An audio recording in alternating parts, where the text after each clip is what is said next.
주식 투자 심플하게 충분하게 스텝스. 안녕하십니까, 스텝 산사입니다. 이게 이제 새해 첫 방송이 될 것 같은데요. 새해 복 많이 받으시고 항상 건강하시고 이루시는 일 모두 정말 되시길 제가 꼭 바라겠습니다. 오늘은 1월 전망을 가지고 얘기를 좀 해보려고 해요. 제가 일전에 2023년 전망을 얘기를 했었고 그때 세 가지를 말씀드렸었는데, 첫 번째는 23년 올해 종가는 작년 22년 종가보다는 높을 거다. 두 번째, 그럼에도 불구하고 상반기, 그다음에 그때 제가 12월도 같이 말씀드리긴 했었지만 주가는 약할 수 있다. 그래서 상저하고일 것 같다라고 얘기를 했었고요. 세 번째는 23년에 그럼 상저일 때, 주가가 빠졌을 때 뭘 사야 되는지에 대해서는 평균 회귀일 거다. 2022년에 안 좋았던 업종이나 종목 위주로 사는 게 좋을 것 같다라고 이야기를 드렸었습니다. 그 내용을 말씀드리고 나서 12월의 움직임을 보면은 상저하고를 바꿔야 될 만한 이유는 특별히 없는 것 같고요. 그다음에 평균 회귀 같은 경우에는 약간 주가가 더 빠진 게 12월에 특히나 안 좋았던 종목들이 더 빠진 경향이 있어서 오히려 주식이 더 빠질 때 사기 좋은 상황이 된 것 같고, 특히나 이제 2023년 종가가 22년보다 높다라는 부분도 12월에 주가가 하락했기 때문에 가능성이 더 오히려 높아졌다라고 저는 보고 있습니다. 이 23년 전망을 유지하는 차원에서 아주 단기적으로는 어떻게 하는 게 좋을지를 얘기를 드려보려고 하는데요. 저는 23년 1월달 한 달만 놓고 보면은 상저하고가 아니라 상고하저일 수 있겠다라고 생각을 합니다. 1월 초부터 물가가 발표되는 금방까지는 오히려 주식이 반등을 하려고 노력할 것 같고요. 반대로 물가 발표 이후부터는 주식이 다시 하락하는 그림이 나오지 않을까라고 저는 생각을 하고 있습니다. 두 가지 측면에서 이 이유를 제가 말씀드려 보려고 하는데, 일단 상고가 될 수 있는 부분 1월 달에 그 이유를 제가 얘기를 드려볼게요. 11월에 주가 엄청나게 오를 때 사람들이 12월에 산타 랠리에 대한 기대가 엄청나게 컸습니다. 산타가 올 거고 주식이 더 많이 오를 거고 이런 기대가 되게 많았었는데, 사실 12월 달을 봤더니 전혀 그런 게 없었죠. 주가가 빠지다 보니까 많은 분들이 주가 빠지는 게 경기 침체 때문이다, 뭐 다양한 이유를 들면서 주가 하락을 설명을 하고 있어요. 거기다가 이제 대표 종목들, 예를 들어 애플도 신저가로 가고 테슬라도 많이 빠지고 이러다 보니까 이게 진짜 경기 침체인가 보다, 자동차가 안 팔리나 보다, 핸드폰이 안 팔리나 보다, 이런 거였거든요. 틀린 말은 아닐 수 있는데 전 약간 다르게 봅니다. 11월에 워낙 주식이 강했기 때문에 그냥 반작용으로 빠졌을 가능성이 훨씬 높고요. 두 번째는 12월은 이 서양 사람들에게는 반드시 놀아야 하는 달 중에 하나입니다.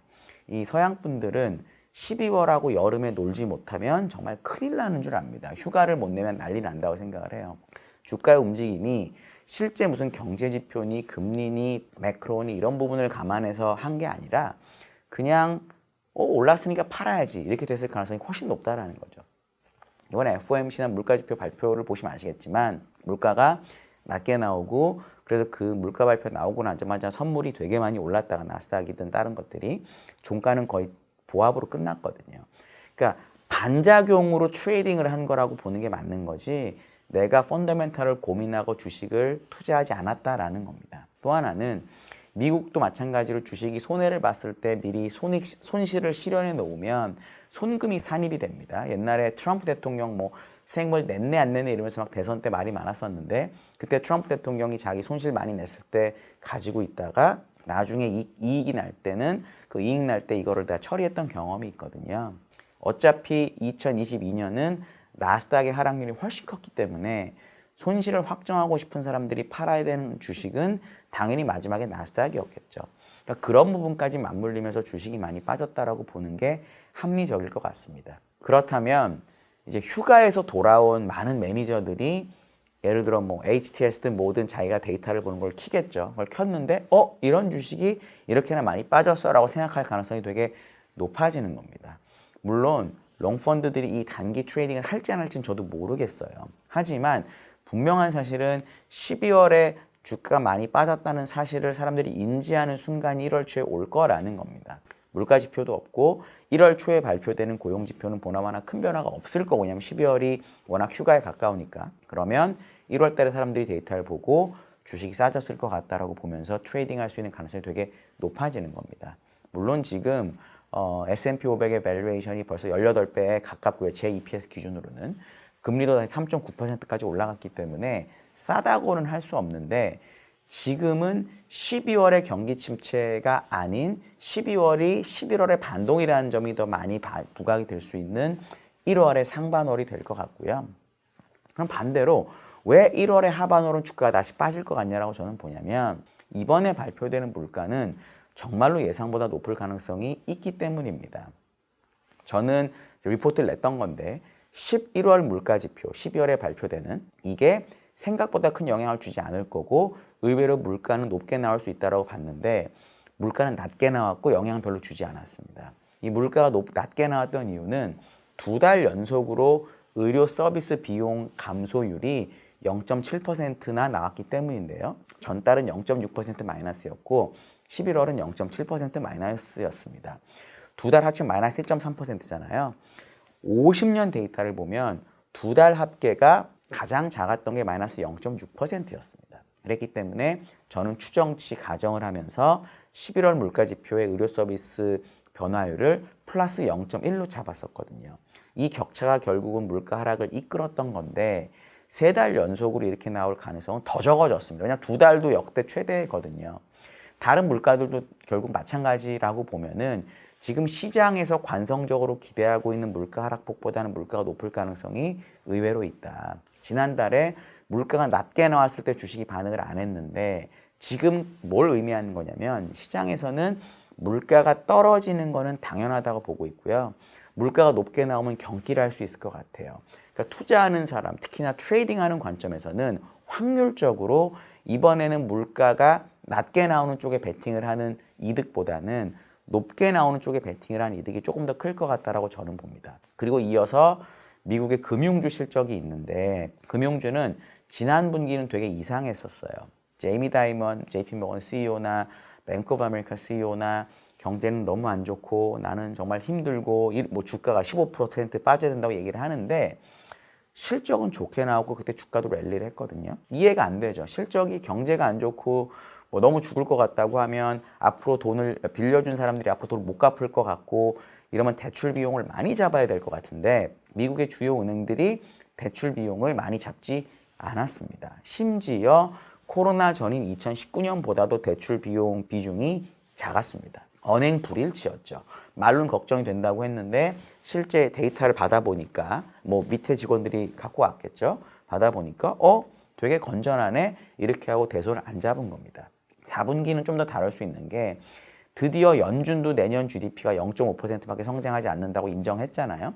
그러니까 결국 내년 경제가 안 좋다라는 거를 이젠 거의 모든 사람들이 생각하고 있는데 여기서 예를 들어 뭐 자동차 론이든 뭐 학자금 론이든 모기지든 일반 대출이든 간에 야, 이 정도면 과거 사례로 봤을 때 좀 더 연체율이 올라가지 않을까 생각하는 게 정상이고요.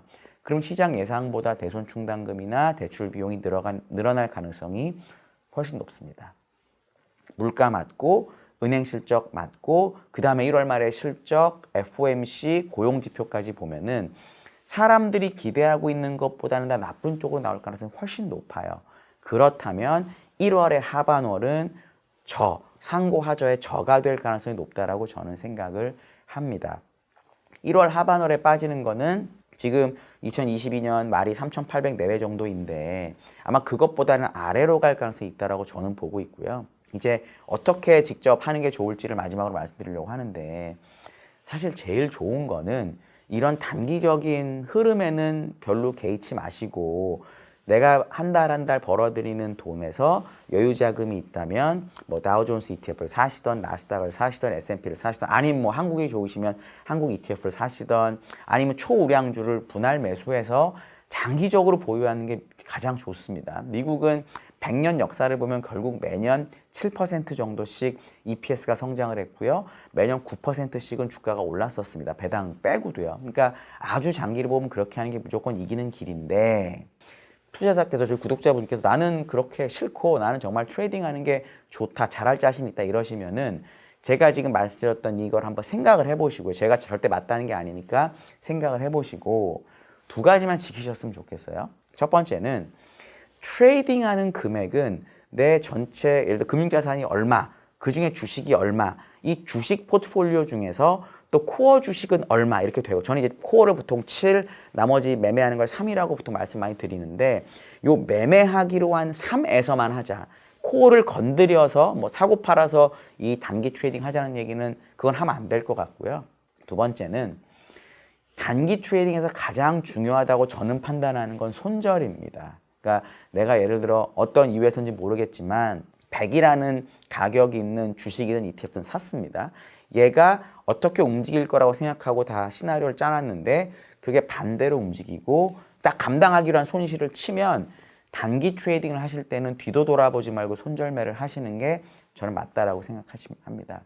이 두 가지를 지키시면은 아까 제가 말씀드린 코어 주식 7에 현금 3 또는 매매하는 요 3을 가지고 트레이딩 하셔도 그렇게 큰 실패를 하지 않을 거다라고 저는 보고 있습니다. 오늘 들어주셔서 정말 감사드리고요. 사실 오늘은 되게 단기적인 거라서 뭐 질문을 주셔도 제가 좀 늦게 대답을 하게 될 수 있을 것 같은데 이 단기적인 투자에 대한 뭐 의견이나 뭐 저 이견이나 이런 게 있으시면 댓글 많이 달아주세요. 저도 보고 한번 생각해보고 말씀드리겠습니다. 감사합니다.